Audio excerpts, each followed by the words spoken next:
Hi everybody, so we're presenting on vision-based localization on smartphones. So essentially what we have designed is an end-to-end system to localize a user on CMU campus. We use vision information and magnetic orientation to tell you where you are. So we take in a scene, something like you see on the left here, and we identify landmarks in our environment and give you a location along with a confidence interval and radius to kind of give you an idea what position you might be at with some level of uncertainty. This problem space is pretty useful because right now GPS is the de facto standard for determining location, but GPS uses satellite communication, which means it can only be used outdoors. The advantage with vision-based localization is it can be used indoors, and you can get a much finer grain localization because GPS usually has an error of 1 to 2 meters, but indoors, if we're working in a room like say of this size, which is less than 10 meters on each side, we can use vision-based localization to give us a much more accurate result on the distances in the room. The idea in the end would be to use this complementary to GPS, so we could use both, and situationally one performs better than the other. Our system essentially has two parts. We have a back end, which is a server running object detection and location synthesis, which gives back a location to the Android client. So our Android client, which we have right there, Art, could you get the Android client? So the Android client essentially has a streaming information where you can scan the environment around you as a video. So right here I have opened the app already, and you can see that I'm trying to locate the buildings on this scene here that we printed out.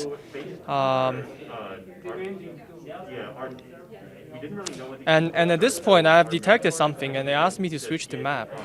So once I switch the map, I'm roughly where I am. Like, it's a little bit off because of one of the issues that we mentioned just now. About the angles being. When angles is a little bit different, it actually puts us quite different in terms of actual location. But going to the backend side, this right here on this screen, so we can actually see that. Let me hold this. So we can actually see that it has detected Margaret Morrison and CMU CFA, and it's actually seen an angle of roughly 40 degrees between the two, and it's trying to do the triangulation based on these results. So that's basically how our app works in real life. Yeah. So we can use that to kind of get an idea of our environment. We send that environment information back to the backend, which processes all the information and just sends back the final location that it thinks you're at. So implementation-wise, we use CVAT plus OpenTPOD, which is this out-of-the-box training tool. We collected data all over campus by basically videoing campus. The two of us collected raw data in the wild. A lot of it was collected at the start of the semester, so environments changed.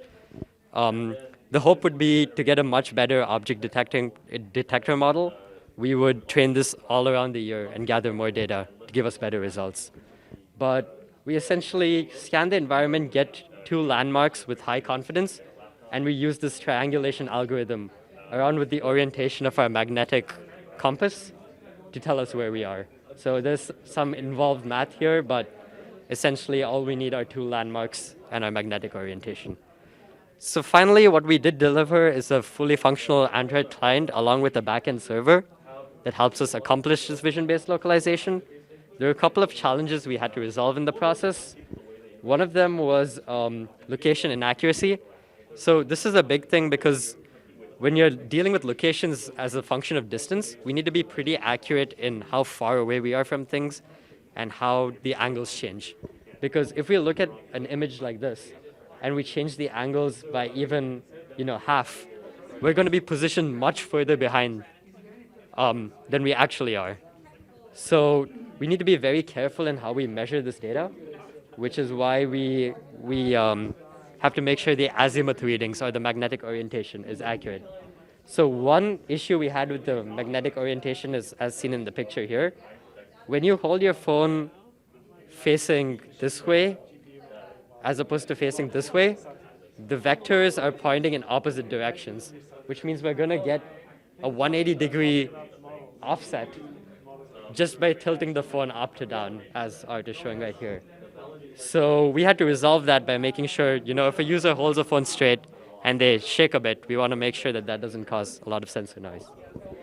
So kind of evaluating the whole system on a whole, we realized we have a couple of takeaways that we'd like to make from this. So the big problem, or like the big challenge with this, has been with the machine learning models.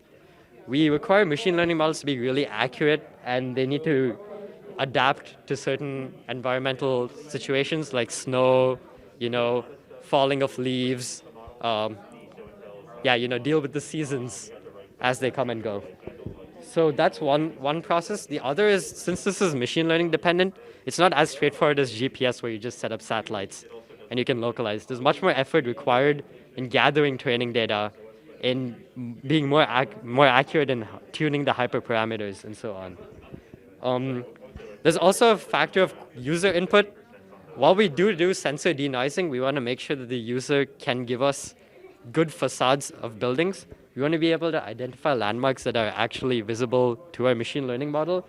So we want good images of different buildings that can be well detected by our model, which I think isn't too much of a burden on the user. It's pretty straightforward for them, and yeah.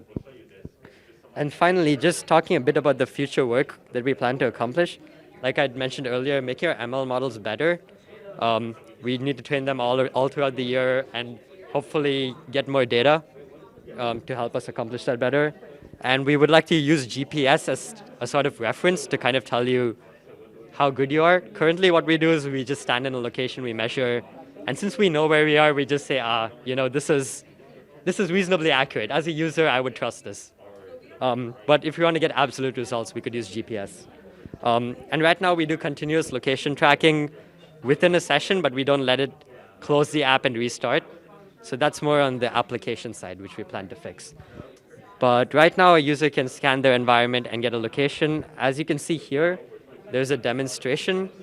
This is our app, which I pull up, and I start scanning my environment. Right now, we're in the lawn of Hammerschlag, Porter, and Wien, if this is recognizable to anyone. And the prompt shows up that a location has been detected on the phone. And when I accept the location, it shows us where we are, which is essentially at the corner of Porter behind Hammerschlag, which is reasonably accurate. It's pretty accurate. Yeah. And we have a test image here. Since we're working on this indoors right now, we don't have a good outdoor demonstration to show.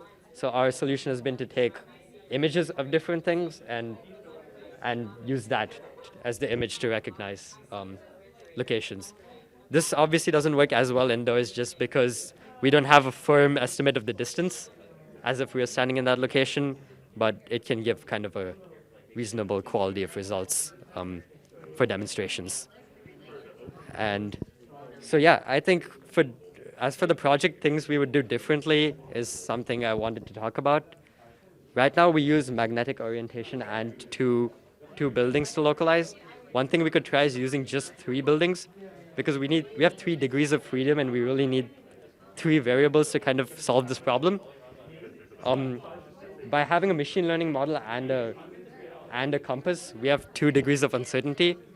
If we get rid of the compass and use just our machine learning model, we might be able to get less uncertainty in our results. Another thing is we right now label facades, different facades of the building. So we have like a big building and we label, say, just this part of the CFA or this part of Margaret Morrison.